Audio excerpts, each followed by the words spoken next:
which couldn't care less about us as humans. I completely agree with that. And of course, we're at one on that.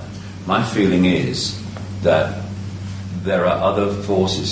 See, I'm not talking about humans removing that.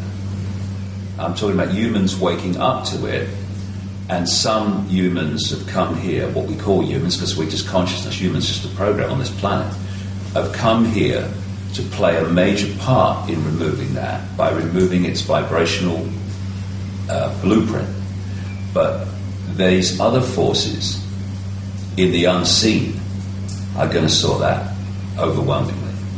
And those within this reality are going to play a part with that level of awareness in doing that. Because you're absolutely right. Unless that is done, then the control system goes on. Because that which is controlled up to this point will still go on controlling, but it's not going to. It's going to have the shock of its life. Because the way I see it, that's all I can say, the way I see it. But they put humans in a box smaller than they're in. So humans have a certain perspective. Not a very wide perspective if you're only there, and that's what it's meant to be from the control system point of view. Then you have another level of awareness, which is the entities controlling.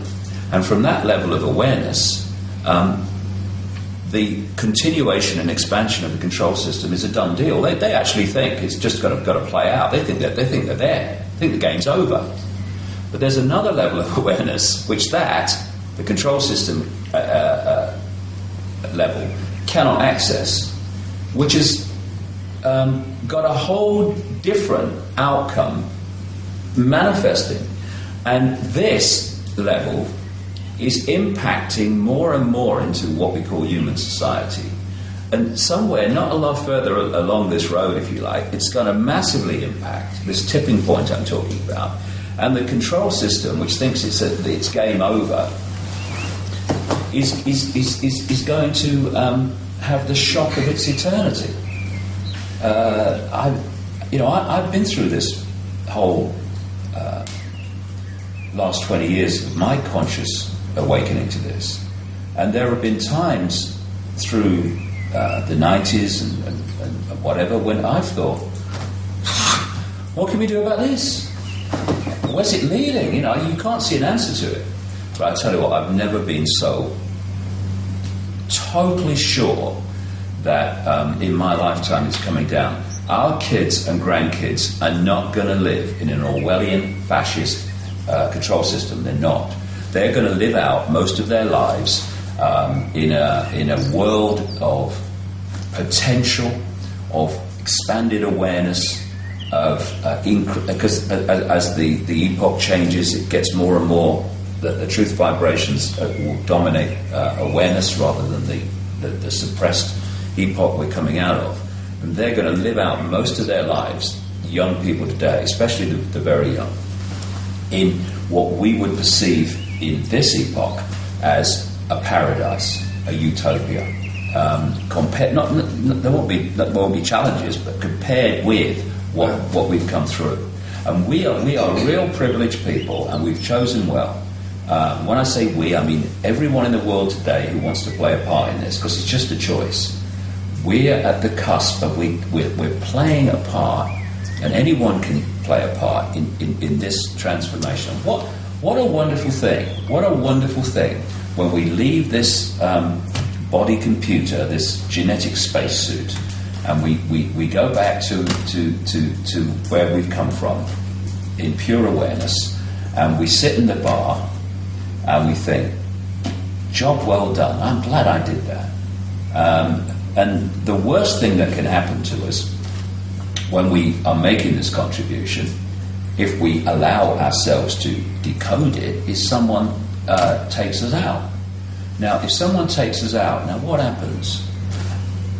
My awareness leaves the limitation of the body lens, the body computer, and expands into simultaneous awareness of all that is. Oh dear, I'm terrified of that one. It's the worst that can happen. I totally understand. That's the worst that can happen. And if we can just come from that perspective and therefore see that as the worst that can happen, then there are no limitations anymore on what we will say and what we will do. We'll do what we know to be right, we'll say what we know to be right, and consequences can take care of themselves. Because in the end, we are saying and we are doing, but we're also creating the consequences of saying and doing. We have the power to control both. And when we realize that, game over the other way. Let me tell you two experiences that I've had that bear on what we're talking about. I was in Hawaii many years ago with my wife and some friends. We went to Hawaii, and we were sitting in a restaurant right across the street from the Hilton Village. And in the restaurant, I had my back to the door, and someone came in. I didn't know. I had no idea who it was. Someone came in, and an electrical shock went through my body, just as if someone come up quietly with the live wire and hit you. And I knocked over the stuff on the table. It was an electrical shock. And all I could hear in my head was, get up, run quick, you're in trouble. Your life is in danger. And involuntarily, I didn't think to do it.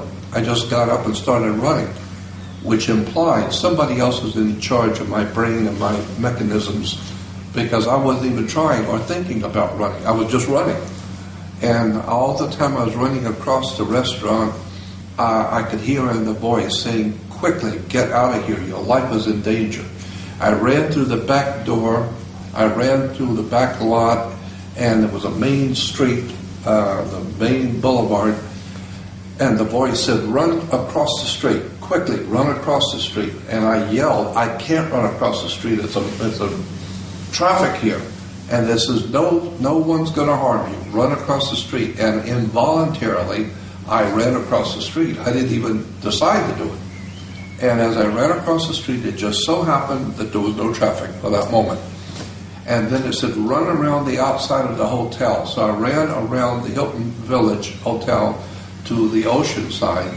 And then it said, you're all right now. Now you're safe. You're okay.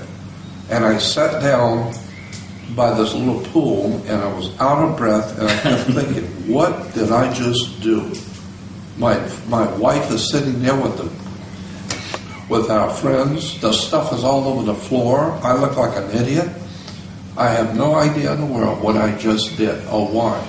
And the voice was saying to me, you're okay now. Now you're safe. I came back to Los Angeles a little while later. Identical. I was sitting in a restaurant right on Wilshire and Fairfax, a little hamburger stand at lunch, and I was sitting at the counter, and peripheral vision, I didn't see them, but I saw two guys walk in. And when they walked in, immediately it was an electrical shock, and I almost fell off the chair at the counter. And the voice said, get out of here quick, you're in trouble, run. And so I stumbled, I had to get up, I stumbled on the floor, I threw some money on the counter, and I ran out the side door. And the voice kept saying, you're in serious trouble, run quick, your life is in danger. And I ran all the way up Fairfax, about 3 or 4 blocks, until the voice said, all right, you're safe now. Now you're safe, sit down. And I sat at a bus stop, my heart was pounding, and I thought, that's the second time this has happened. What in the world is going on? Because it was involuntary. I know what I was told, but I wasn't thinking to do it. I was just doing what I was told to do. And I'm telling you this because I have been told many years ago and over by many different people, as you have had psychic readings, I have also. And I've been told, you have been brought here. You have come back. They have brought you here. You've come in to do something. This is not just by chance you happen to have been born and God did it. No. You have come here to incarnate into this world at this particular moment in time.